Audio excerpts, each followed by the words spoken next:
we look at the Nasdaq and we look at the S&P 500, I mean, when you're watching specifically this daily chart, it's not the most attractive thing. It's like a barcode at the tippity top, and it's looking like a possible rejection. However, what I will say is that you continue to make these higher lows, right? So we have to look at this from a technical viewpoint. If we're making somewhat higher highs on larger time frames like the 4 hour, and we can also identify we still are making these lower high or higher lows here, you have to respect what's happening here. But we're on the brink of something kind of terrible happening.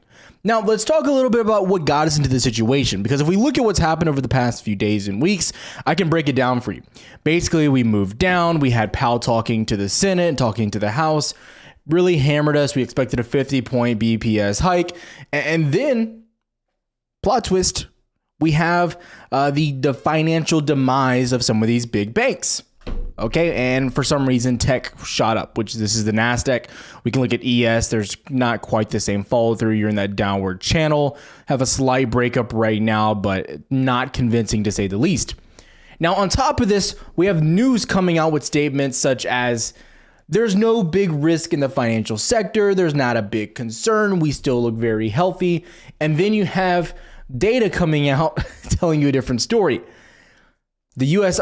economic outlook sees resilience so far, but downside risks are rising, which this has been the story for I don't know how long now. Fed bar today, this is where things get really interesting. Because if we remember from 2 weeks ago, or not even a week ago, Powell came out and said that this was an isolated event with this bank crisis, and this would not hinder or have an effect of contagion here in the United States. But his colleague who works with him directly, Fed Bars, had something to say. The impact of SVB's failure appeared to be widespread, threatening the entire banking system. Now, I will give them the benefit of the doubt. Maybe they're twisting the words. He's saying it appeared, so maybe it was like it only looked like it initially, then it wasn't. But I think we all know what was happening here. Because while banks were collapsing, we saw the underlying effects of the economy. We saw the balance sheet, which we covered yesterday, that they were just dumping money and money and money into these banks now. And the question is how far can they go? And so when we look at the widespread, I think this is the issue right here. The economic outlook sees resilience based on what? Based on banks getting money from the Fed. But the downside risk continues to rise because no matter what, there's a point to which they can't do it anymore. So again, what is the stance here on the channel? What have we been saying for days? Fundamentally, we're as bearish as ever, where we see downside risk across the board. But from a technical standpoint, you have to acknowledge where you're at. Okay, that's what we have to do, right? We kind of broke out of this downward channel a little bit. You're trying to push up, not the best candle so far here on the daily today that's printing. Nasdaq, same story, not the best candle, but so far you're still making a higher low. This is good news. Have a little bit of a bullish pennant here at the top of this level, potentially double top. You know, we've been talking about that also. But again, there's no reason to start pushing the downside here as far as taking the trades and being hyper aggressive until we make a new low, until we start breaking the lower high trend and making a lower high. So we start breaking below 12.7, then we can talk, okay? And again, if you've been here on the channel, you know Tyler is a bear. That brings me to the next point. Consider liking, consider subscribing. Every single day here, I bring the news to you, the technicals and the fundamentals, and show you what's happening on the broad market. Unbiased, the winners, losers. If you missed it out, on every Saturday, I make a video going over what's happening with the market, and then I make an educational videos on the Saturday, right? And so this Saturday, I took the time to break down risk to reward.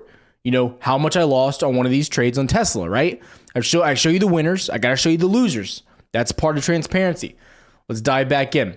Also, if you don't know, the newsletter link is down below. That did get sent out with all the key levels. So a lot of this I'm talking about, you might have already seen that here in the newsletter. So going into tomorrow, let's talk about the news that will be coming out. And we're just going to break down really quick so you have an idea. And this is all in the newsletter as well. That's kind of the cool part of having the newsletters. You don't have to ask Tyler when some of these dates are happening or some of the big news pulls. Now, if we look here on the daily, and this is coming into tomorrow, you're going to have your retail inventories kind of big, not super important. And that's really it tomorrow. Nothing extremely big, nothing too concerning. Okay, well, let me refresh to make sure I'm telling you the right thing. Coming into Tuesday, yeah, nothing major. Okay, nothing that big. Now, you have consumer confidence, Barr's testimony. I imagine Barr isn't going to be too bad, but the Fed has taken a step back. Okay, so I will say that. Fed has not been as hawkish, I will say, as they have been in the past, probably because they need to keep raising rates and they don't want the economy to collapse. I would take that for food for thought there. Going into consumer confidence, I'm very interested to see this because we have seen consumer confidence take a little bit of a surprise movement in the past few days. We're going to let this load for a second. We'll come right back into it. And so we can see our last consumer confidence dropped again. So the previous two have dropped. So the real question is, do we see this trend continue? If this continues to happen, this is like the backbone of the strength on the economy, right? Consumers have continued to spend. And that's what's been the underlying thing of consumers are strong, the labor market's strong, we should be able to battle through this inflation. I'm like, should we? I mean, is consumers continuing to spend at elevated levels really fighting inflation? I'm not a doctor, but I'm going to say no. So when we come back into this chart, let's talk about where we're at. Now, overall, what are we looking for? We want to say a hold above 12,954 here on NQ. If you're a bull, that's where you're looking for a continuation to the upside. If you can hold that massive level, it's our previous swing high that we had here from the beginning of January from the last FOMC meeting before this one that just happened like a week ago. Now for the downside, any break of swing lows here, right? Any recent low break. So specifically getting below around 12.7 would do the trick. Even breaking 12.73 would also do the trick into making a new local low. But as of right now, you're holding trend. Okay, so we have to identify what's happening there. Going into ECB and what's happening in Europe, if you follow their markets at all, today was very interesting. They said a few things that sound very familiar. They said their core inflation, core CPI, continues to be elevated and continues to rise, number one.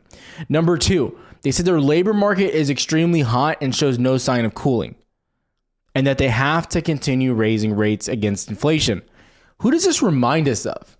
Who's having very similar issues as this?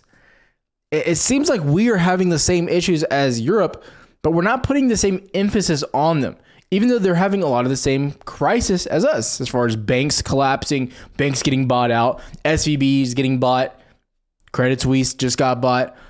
The question is does the snowball continue to roll? And that's where we're at now. Now, we had some pretty interesting statements here on the news reports today, and we started to see rates getting priced back in of raising. So it's really interesting. If you follow me on Twitter, I try to post all this as much as possible. But if you follow me on Twitter, I posted something that was very interesting. So last Friday, or this past Friday, Fed swaps priced in no more rate hikes. And then today they started pricing in more hikes. This goes to show you that when you're looking at what Fed swaps are pricing in, take them with a grain of salt because they can change very quickly because they're still pricing in some cuts this year. But what if I told you the thought process of cutting rates wasn't on the idea that it was solely based on inflation dropping? What if the idea of cutting rates was because we were being pulled into a recession?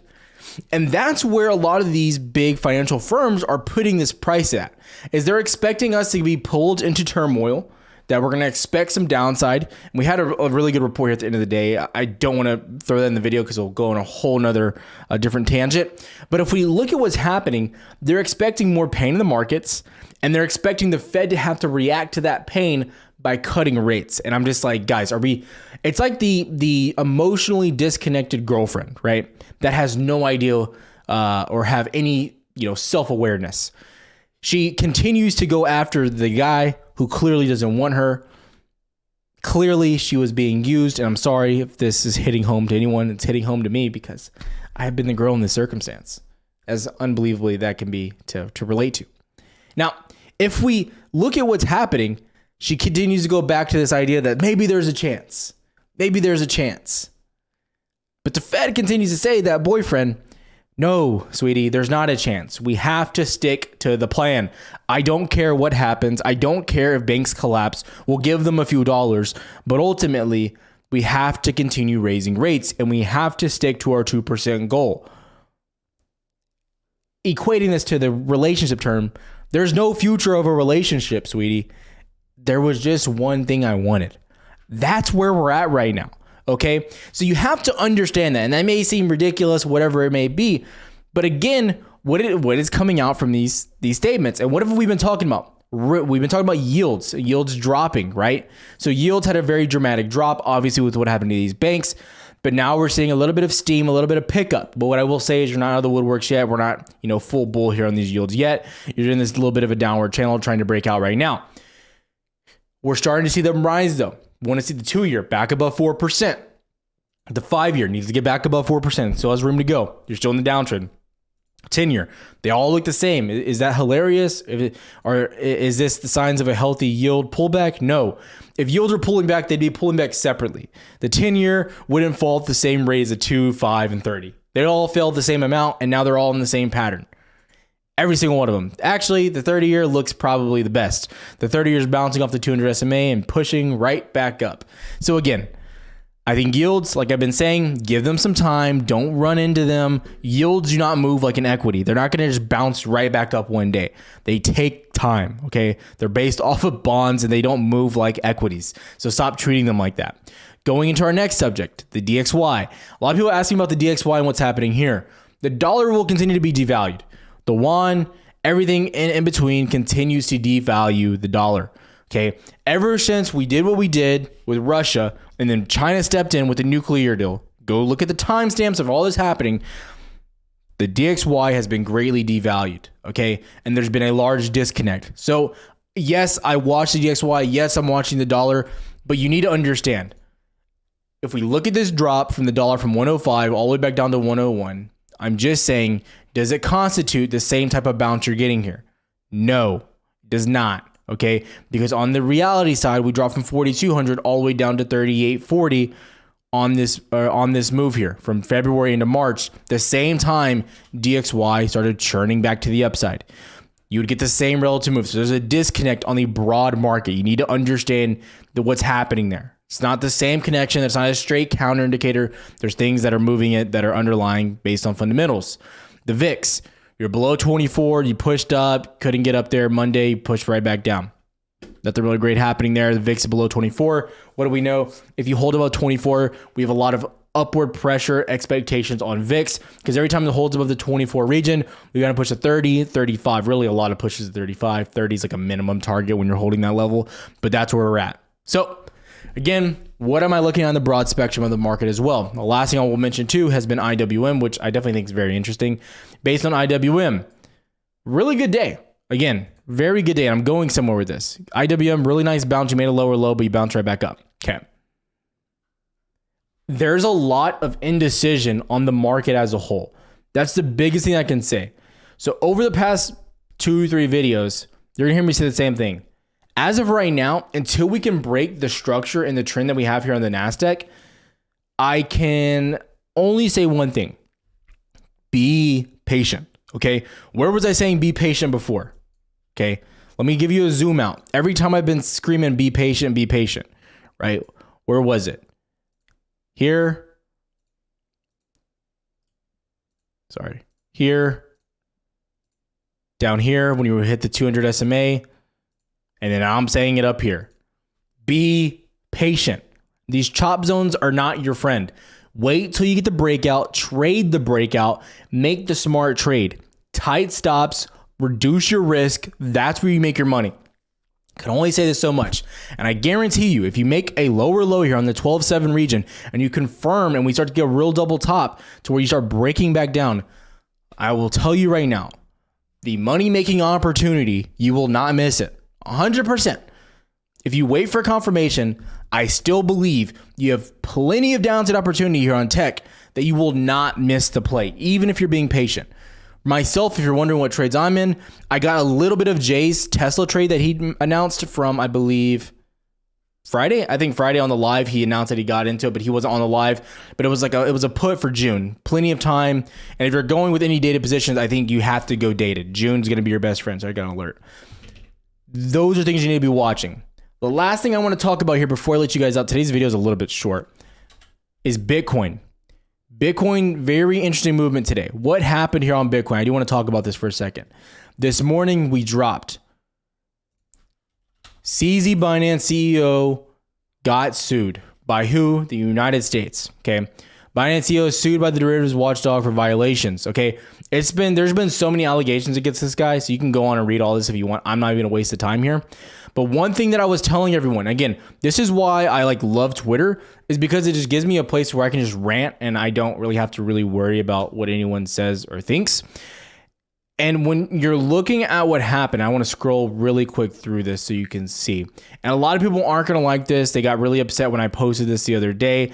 But it is ultimately what it is. I really don't care what people think. I'm going to give you my unbiased viewpoint every single time. Give me a second. So this is what I posted. I posted a crypto breakdown really quick. I believe Bitcoin is due for a gnarly drop. Going to explain my logic quickly. Here's a thread. And this is all on Twitter. You can go just look. It was from March 22nd. So what did we have? We had the Coinbase lawsuit that came out on March 22nd. We had an initial drop on March 22nd. Go back and look on the 22nd, right back here. So we dumped from 28.7 all the way down to 26.6. Now, if that's a stable currency, all right, a store value, whatever, cool. I mean, I can disagree. But come back up, get rejected again off of 29,000, you push back down. Today, CZ Binance shot down. What's the common denominator here? The two largest crypto platforms are most well-known names. You could argue KuCoin's up there as well. And then you also have Kraken. But you have Coinbase and Binance, which Binance is far scarier, far more sketchy, are getting sued, are under investigation. While this market is in the turmoil that it's in, I'm going to tell you right now, Bitcoin is a giant red flag for me, okay? And I don't talk a lot about Bitcoin on the channel, but I have to say this. There is a lot of concerns for me in this market. And this is one of those risk off or risk on sectors. I think Bitcoin gives you a really good look if there's a risk on sentiment. Same thing with IWM. But as of right now, this is scary. And I also think it's interesting that Bitcoin did this run with tech. So when tech went just bananas the past few days, Bitcoin was running with it. So you need to understand that going with it. So this is lining up very well too with what's happening with Nasdaq. I'm not saying Nasdaq's going to dump. I'm not saying that because as of right now, we don't have the technical setup. Fundamentally, I think it has every reason to be dropping, but it's not. So we're not going to go there. But from a technical standpoint, you look like you still have a high possibility of breaking up based on the ascending triangle you really have formed out here. So that's my opinion there. But when I look at risk on sentiment, IWM, Bitcoin, they have real reason to start dropping, specifically IWM. Now today, I will say, you're not getting, you are. What am I talking about? More put flow coming in, but for the next May contract, we've been talking about this. SPY, pretty terrible. Qs, decent, not terrible, not the worst. VIX, mixed, to say the least. Going in really quick too, and I want to point out the volume that you had today on SPY. It was pretty terrible. I'm not gonna. This is awful. So you're technically green on the day here on SPY. Look at your volume. 66 million people. You can't make this up. That is atrocious. Your average volume now is like 100 million, just so you know. So you're under like 30%, 35% underneath your average 30-day volume. Abysmal. What I will say is you had sellers trying to push you down all day long. They could not push you down though. They gave up. So right now, I think it's going to take a sort of news catalyst to really get that breakout, or at least making a lower. You got to see some signs right now, because right now buyers could push you up based on what's happening with sell walls, but you're not getting any pressure from either side. What we were seeing in the past few days was increased volume. It's just so dirt dry right now. There's nothing out there. This is terrible trading activity. This is a market to lose your money. That's why I'm saying in these times where I'm always saying be patient, it's because it's chop. It's because you're at a giant inflection point to where you continue up or you start to break the trend in reverse. Just like here, we had to pump on the brakes because we were at such a significant level, right? That's what happens there. So just understand where we're at. If you have questions, we would love to comment. Either me or someone from the team will get right to your comment down below. We would love to see your questions. Even if they're trolls, we'll get to them as well. Have a good one, traders.